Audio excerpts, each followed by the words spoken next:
तर नमस्ते. इथे शास्त्रीनगर एरिया येते आणि हा म्हणजे इथे पूर्ण घरं आहेत. पूर्ण घर आहे.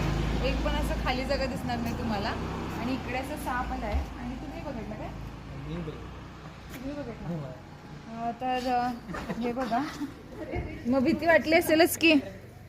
तर पूर्ण भर वस्तीमध्ये असे साप ह्या सीझनमध्ये हे साप बाहेर येतात आणि अडल्ट स्नेक वाटायला बघितल्यावर. तर बघू शकता कसं येऊन असं एकदम असं शांतप्रमाणे बसलाय, कारण की तो काहीतरी खाल्लाय. आणि असं मी त्याला हळू पकडलंय आणि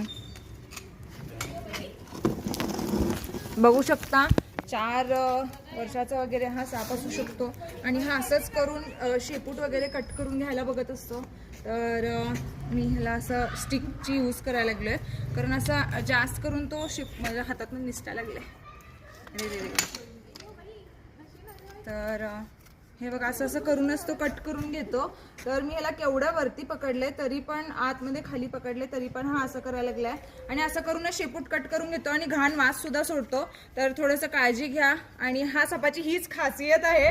आणि तुम्ही व्हिडिओमध्ये बघू शकता मी ह्याला फिरवत नाही आहे, हा आपलापणच फिरायला लागलाय. आणि असं करूनच हा शेपूट कट करून घ्यायचा प्रयत्न करतो. तर घाण वास सुद्धा खूप सोडतो गुदद्वारमधून. आणि हा असा चेकस्टेक असतो, चेकेट किलबॅक म्हणतात ह्याला, ढोरिया म्हणतात आणि मराठीमध्ये वेरुळा म्हणतात.